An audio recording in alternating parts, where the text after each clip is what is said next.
नमस्कार दोस्तों, alpha officers academy के यूट्यूब चैनल पर आपका स्वागत है। हम देख रहे थे आरएएस मेंस के लिए रिवीजन मॉड्यूल। तो वो रिवीजन मॉड्यूल में हम आज एथिक्स का फाइनल लेक्चर कवर कर रहे हैं, लेक्चर नंबर 12।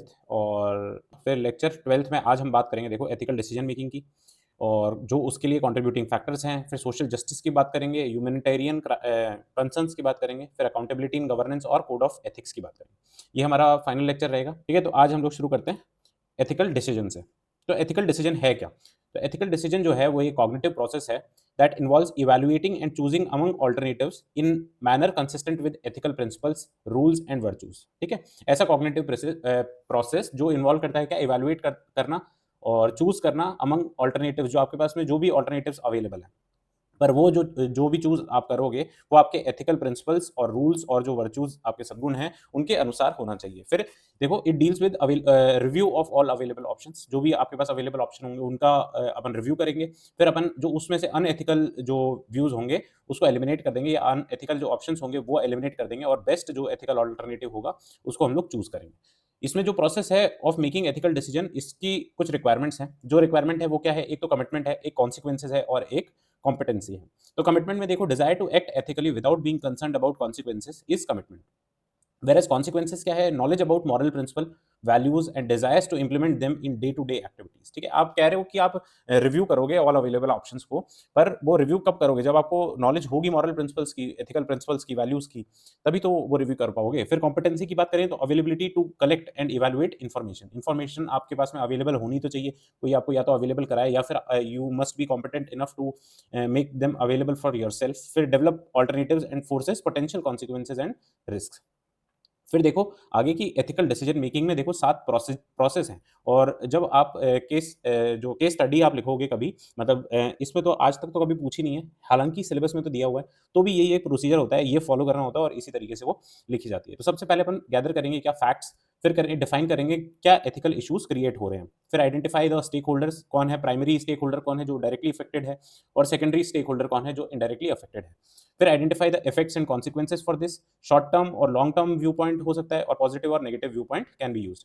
वेयर एज पांचवा पॉइंट देखो, consider the integrity and ethical values, है ना। इंटीग्रिटी के साथ में जो वैल्यूज हैं वो, और एथिकल वैल्यूज को कंसिडर करना है। क्रिएटिव पोटेंशियल ऑल्टरनेटिव, ऐसा ऑल्टरनेटिव जो जनरली अवेलेबल नहीं होता है, आप क्या ऐसा ऑल्टरनेटिव दे सकते हो, उसके लिए आप जो क्रिएटिव थिंकिंग आपकी एबिलिटी है वो काम आएगी। फिर डिसाइड करना है राइट एथिकल एक्शन, ये फाइनल स्टेप होगा। तो ये 7 स्टेप्स हैं किसकी? एथिकल डिसीजन मेकिंग प्रोसेस की। तो अब हम बात करते हैं framework for ethical decision making की। एथिकल डिसीजन अपन को बनाना है, तो उसके लिए कोई तो ऐसा फ्रेमवर्क होगा जिसके बारे में हमको विचार करना पड़ेगा। तो व्हाइल टेकिंग एथिकल डिसीजंस या while making ethical decisions, following view points should be used. और कौन-कौन से व्यू पॉइंट्स हैं? जैसे कि पहला है यूटिलिटेरियन अप्रोच, जो उपयोगितावादी अप्रोच हमने पहले बात की थी। आपको याद हो तो आप थोड़ा-सा कनेक्ट करने की कोशिश करना जेएस मिल के बारे में, जेरेमी बेंथम के बारे में। तो that decision is ethical which ensures greatest happiness for greatest number of people, है ना। मैंने आपको उपयोगितावाद जब हमने डिस्कस किया था, तब भी बात बोली थी कि जब भी यूटिलिटेरियनिज्म आएगा, तो greatest happiness for greatest number of people चिपका देना है बस। फिर राइट्स अप्रोच की बात करें तो that decision is ethical which protects the rights of all and does not result in violation of anyone's rights. किसी सबके राइट्स प्रोटेक्ट होने चाहिए, और किसी के भी राइट्स का हनन नहीं होना चाहिए, वायलेशन नहीं होना चाहिए। फिर जस्टिस अप्रोच है, तो उसमें that decision is ethical which is impartial and just, है ना। जो इम्पार्शियल होगा और जो जस्ट होगा, न्यायपूर्ण होगा, वो जस्टिस अप्रोच में आएगा, और वो एथिकल डिसीजन होगा। Equals must be treated equally, है ना, और सबको एक इक्वल ट्रीटमेंट मिलना चाहिए। फिर अप्रोच ऑफ यूनिवर्सल गुड, इसमें तो अपन ने जो सर्वोदय, अंत्योदय और लोक संग्रह जैसी बातें देखी थी, उनको एथिकल माना गया है। Decisions is those decisions are ethical which ensures what welfare of all, सबका सबका साथ सबका विकास, आपको पता है नारा। फिर वर्च्यू अप्रोच की बात करें, सद्गुण अप्रोच की, तो ethical decision should be according to the virtues. Virtues कौन कौन से हो सकते हैं? जैसे एम्पैथी हो गया, विजडम, करेज, कंपैशन, टेम्परेंस, बहुत सारे और जो हमने पढ़े हैं, प्लेटो के टाइम पर पढ़े थे, और भी बहुत सारे हो सकते हैं। तो ये क्या है? फ्रेमवर्क है एथिकल डिसीजन मेकिंग का। कौन-कौन से व्यू पॉइंट्स हमको एथिकल डिसीजन मेकिंग के टाइम पर ध्यान में रखनी है, कौन-कौन सी चीज़ें। चाहे वो उपयोगिता की दृष्टि से देखें, चाहे वो राइट्स से, जस्टिस से, और यूनिवर्सल गुड के अप्रोच से, या वर्च्यू अप्रोच से। फिर देखो, एक टॉपिक है इसमें अलग से दिया हुआ है, जो अपने जो बड़ा टॉपिक देखा, अगर मैं सिलेबस की बात करूँ, तो जस्ट अ सेकंड, हम लोग अच्छा यहीं पर लिखा हुआ है, तो ये देख लेते हैं। तो हम ethical decision making and contributing factors की बात कर चुके हैं, तो सोशल जस्टिस एक टॉपिक अलग से लिखा हुआ है।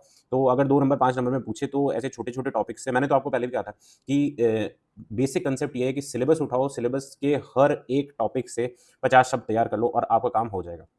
चलो एनीवे, वो सब हम लोग देखेंगे बाद में, पर अभी फिलहाल के लिए हम लोग देखते हैं सोशल जस्टिस का क्या कंसेप्ट है। तो concept of social justice became, ये पॉपुलर कब हुआ, 19th सेंचुरी में। आपको पता है, आपने अगर वर्ल्ड हिस्ट्री पढ़ी तो आपने देखा होगा इंडस्ट्रियल रेवोल्यूशन हुआ, और इंडस्ट्रियल रेवोल्यूशन के बाद में बहुत सारे इल इफेक्ट्स हमको देखने को मिले, जैसे कि सोशल इनइक्वालिटी बढ़ गई, इकोनॉमिक इनइक्वालिटी भी बढ़ गई। आपको पता होगा जितने सारे ये आंदोलन हुए, जो चाहे कार्ल मार्क्स से लेकर के कम्युनिस्टों के जितने आंदोलन हैं, वो सब इस वजह से हुए कि इंडस्ट्रियल रेवोल्यूशन ने जो क्रिएट किया समाज में, सोशल इनइक्वालिटी हो चाहे इकोनॉमिक इनइक्वालिटी हो, जो गैप है, इनकम गैप मान लो, या फिर गरीब और अमीर के बीच का जो गैप है वो इतना ज़्यादा बढ़ चुका था। तो ये एक सोशल इनइक्वालिटी या इकोनॉमिक इनइक्वालिटी भी मान सकते हो। फिर इंक्रीज इन एक्सप्लॉयटेटिव एक्टिविटीज़, ठीक है। तो कैपिटलिस्ट और जो लेबर क्लास, दो तरह की क्लासेस डिवाइड हो गई, और उनका एक्सप्लॉयटेटिव एक्टिविटीज़ क्रिएट करने लग गए। फिर वायलेशन ऑफ ह्यूमन राइट्स होने लग गया। तो ये सारे इल इफेक्ट होने लग गए, तो इस वजह से सोशल जस्टिस का कंसेप्ट आया। To remove these negative impact, social justice is necessary. फिर बात करें the concept of social justice, इसमें देखो 5 मेन प्रिंसिपल्स हैं। सबसे पहला तो है एक्सेस ऑफ रिसोर्सेज, है ना, सबको रिसोर्सेज का एक्सेस अवेलेबल होना चाहिए। Resources should be available to all and no one should be deprived of resources like education, health, food etcetera. फिर इक्विटी की बात करें तो resources should be distributed in just and fair manner, और government must give special attention to deprived section. तो ये equity है। ये देखो, इक्वालिटी और इक्विटी में थोड़ा सा डिफरेंस है ना। तो ये इक्विटी है, यहाँ पे ये समता की बात है, ये इक्वालिटी नहीं है, समानता नहीं है। फिर देखें अपन, तो ह्यूमन राइट्स की बात करो तो everyone has a right to live life with dignity, है ना। आर्टिकल 21, आर्टिकल 19 अपने को प्रोवाइड करता है, तो therefore no one must be deprived of human rights. फिर पार्टिसिपेशन है, तो participation of all must be ensured and in social decision making. और फिर it means everyone should get appropriate representation. जैसे कि आप डेमोक्रेसी में देखोगे तो डेमोक्रेसी में सबको रिप्रेजेंटेशन मिल रहा है, हर 10 लाख पर एक सीट है अप्रॉक्सीमेटली। तो जो मेंबर ऑफ पार्लियामेंट की पोजीशन है वो यही दर्शाती है कि सबको पार्टिसिपेशन करने का मौका मिल रहा है, चाहे जो power to cast your vote हो वो भी यूनिवर्सल फ्रेंचाइज है, सबको अवेलेबल है। तो इस वजह से ये पार्टिसिपेशन को दर्शाता है। फिर डाइवर्सिटी की बात करो तो diverse groups of society must be respected and there should be no discrimination, कोई भी तरीके का डिस्क्रिमिनेशन नहीं होना चाहिए। तो ये 5 बेसिक प्रिंसिपल्स हैं किसके, सोशल जस्टिस के।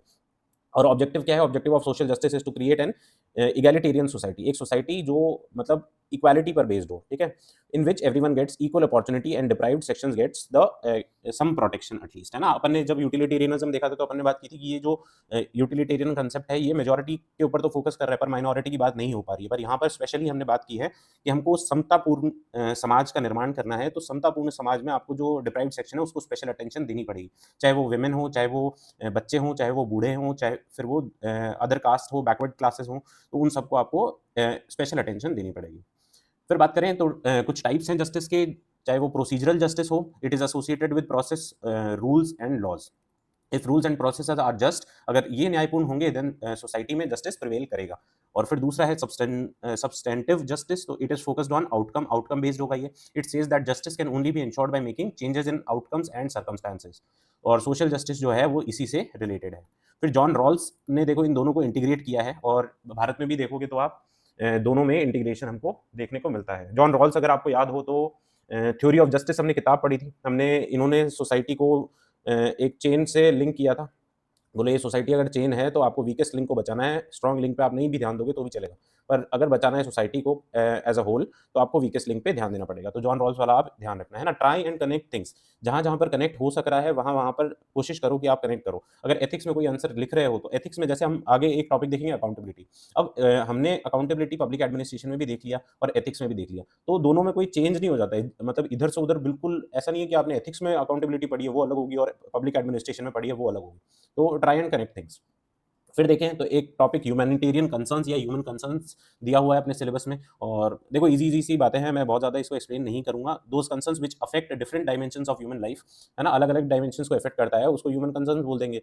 फिर इकोनॉमिक कंसर्न हो, चाहे सोशल कंसर्न हो, ग्लोबल कंसर्न हो, टेक्नोलॉजिकल कंसर्न हो या इंडिविजुअल कंसर्न हो, तो ये सारे कंसर्न्स आप देख लो। Poverty, unemployment, inflation, economic inequality, ये सारे इकोनॉमिक हो गए। सोशल कंसर्न्स में डिस्क्रिमिनेशन आ गया, एक्सप्लॉयटेटिव जो नेचर होगा, इंटॉलरेंस, हेट्रेड और कम्युनलिज्म।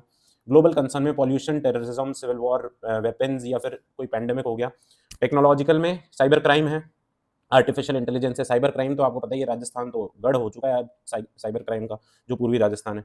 फिर आर्टिफिशियल इंटेलिजेंस हो गया, nano technology, robotics. Individual concerns में देखें स्ट्रेस हो, हेल्थ हो, education, lack of morality and spirituality है।